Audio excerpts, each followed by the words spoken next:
Hi viewers, இன்றைக்கி நாம் 11ஆம் வகுப்பு பொதுத்தமிழில் ஒவ்வொரு இயலுக்கு பின்னாடி இருக்கிற மொழியை ஆள்வோம் சான்றோர் சித்திரம். இது ஒவ்வொரு அறிஞர்கள் பற்றியும் கொடுத்துருக்காங்க, தமிழ் அறிஞர்கள் பற்றி. இது இம்பார்ட்டண்டான சில டாபிக் தான். இது இந்த வீடியோவில் பார்க்கலாம். இயல் 3ல் இருக்க மொழியை ஆள்வோம் தமிழ் பதிப்பு. இவர் யாருன்னா சி.வை. தாமோதரனார். 1832 இருந்து 1901 வரைக்கும் தான் சி.வை. தாமோதரனாருடைய வாழ்ந்த காலம். தமிழ் பதிப்புலகின் தலைமகன் என்று போற்றப்படும் சி.வை. தாமோதரனார். தமிழ் பதிப்புலகின் தலைமகன் என்று போற்றப்படுபவர் யாருன்னா சி.வை. தாமோதரனார் தான். இலங்கை யாழ்ப்பாணத்தில் பிறந்தவர்.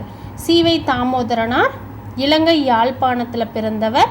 தமிழ்நாட்டுக்கு வருகை புரிந்து தம் 20வது வயதிலேயே நீதிநெறி விளக்கம் என்னும் நூலை உரையுடன் பதிப்பித்து வெளியிட்டார். நீதிநெறி விளக்கம் அப்படிங்கிற நூலை உரையுடன் பதிப்பித்து வெளியிட்டவர் தாமோதரனார். அறிஞர்களின் கவனத்தை ஈர்த்தார், கவர்ந்தார்னு சொல்லி கொடுத்துருக்காங்க. 1868ஆம் ஆண்டு தொல்காப்பிய சொல்லதிகாரத்தை, சேனை வரையார் உரையையும், பின்னர் கலித்தொகை, இறையனார் அகப்பொருள், வீர சோழியம் உள்ளிட்ட பல நூல்களையும் செம்மையாக பதிப்பித்து புகழ் கொண்டார். யாருன்னா தாமோதரனார்.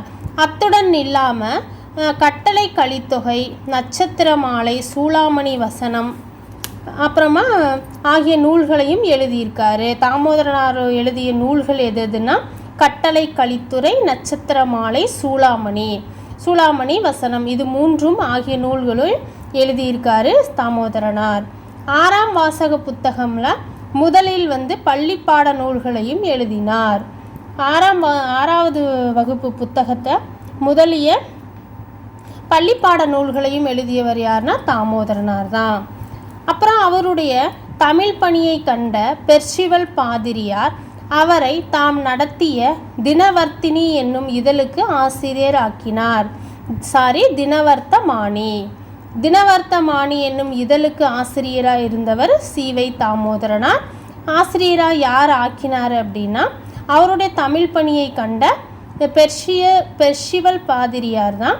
இவர் தாமோதரனாரை தாம் நடத்திய தினவர்த்தமானி அப்படிங்கிற இதழுக்கு ஆசிரியராக ஆக்கினார். அச்சமயம் அவர் ஆங்கிலேயரை பலருக்கு தமிழ் கற்றுத்தந்தார். அரசாங்கத்தாரால் சென்னை மாநில கல்லூரியில் தமிழ் பண்டிதராக நியமிக்கப்பட்டார். யாருன்னா தாமோதரனார்.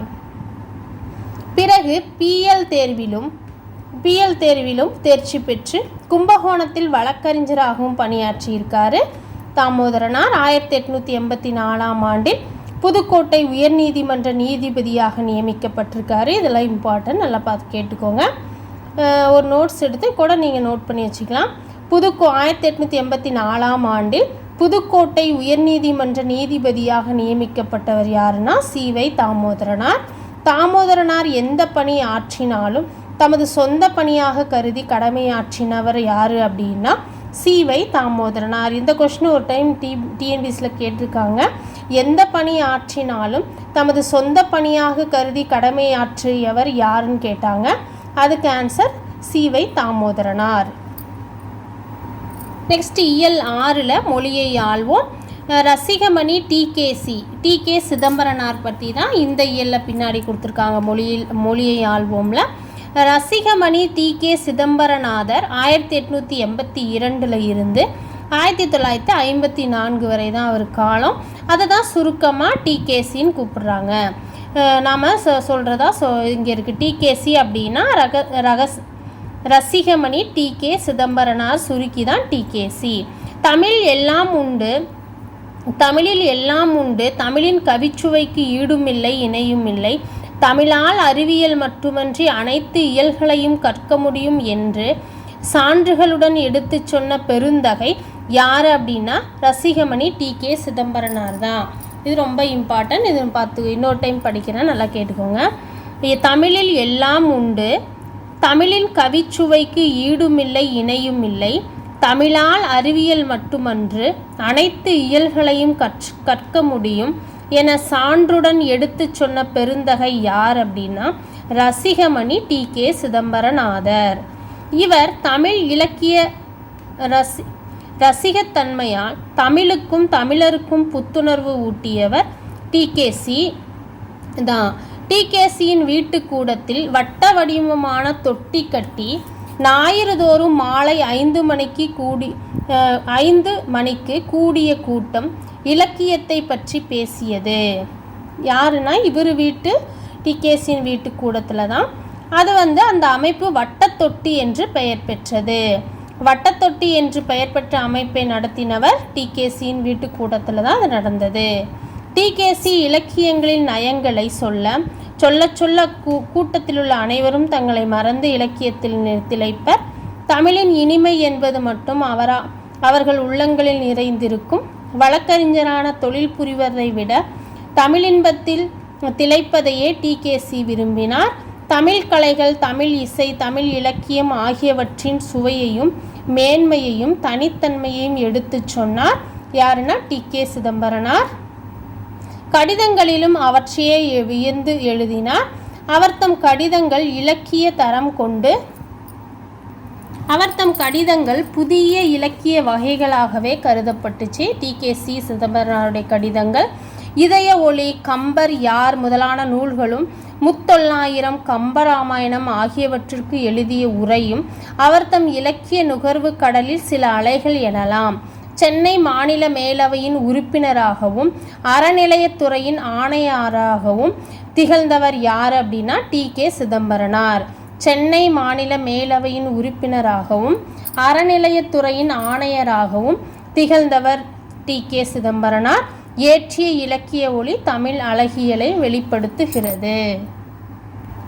வீவர்ஸ், நெக்ஸ்ட்டு இயல் 7ல் 11ஆம் வகுப்பு இயல் 7ல் பேக் சைடு இருக்க மொழியை ஆள்வோம் புக் பேக்கில் இருக்குது. அதை இப்போ பார்க்கலாம். சான்றோர் சித்திரம். நாடக தமிழை வளர்த்த நல்லறிஞராய் திகழ்ந்த சங்கரதாசு சுவாமிகள் நாடகங்களை உருவாக்கிய ஆசிரியர்களுக்கெல்லாம் முன்னோடியாகவும் முதல்வராகவும் விளங்கினார்.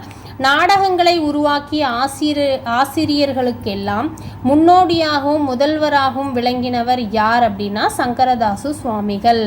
பெரும் புலவர்கள் சுவாமிகளின் பாடல் திறத்தையும் உரையாடல் தரத்தையும் உணர்ந்து நெஞ்சார பாராட்டியுள்ளனர்.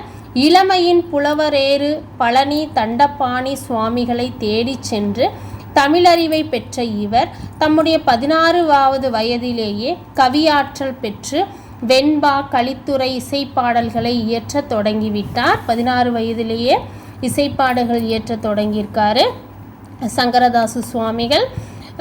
தொடங்கினாருன்னு சொல்கிறாங்க. இரணியன், ராவணன், யமதர்மன் ஆகிய வேடங்களில் நடித்து புகழடைந்த போது அவருடைய வயது 24.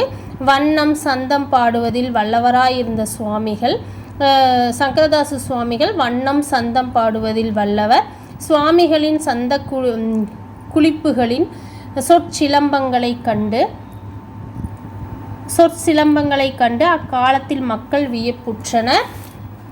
சங்கரதாசு சுவாமிகளுடைய காலம் 1867 முதல் 1922 வரை தான் சங்கரதாசு சுவாமிகளுடைய காலம்.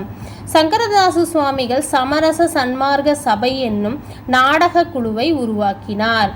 சமரச சன்மார்க்க சபை என்ற நாடக குழுவை உருவாக்கினவர் சங்கரதாசு சுவாமிகள்.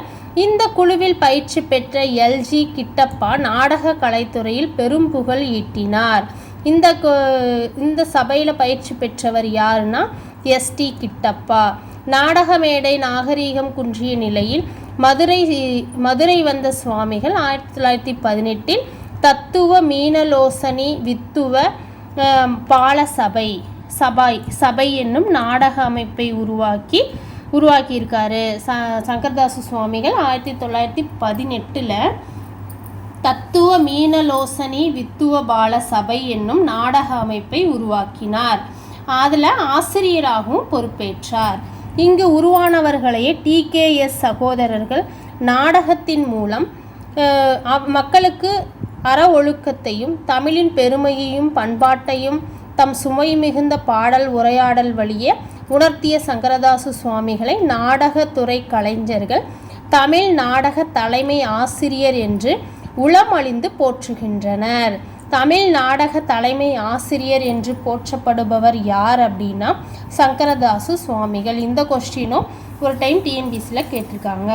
அதனால் மொழியை ஆள்வோம் எல்லாம் நல்லா கேட்டுக்கோங்க, நோட்ஸ் கூட எடுத்து வச்சுக்கோங்க.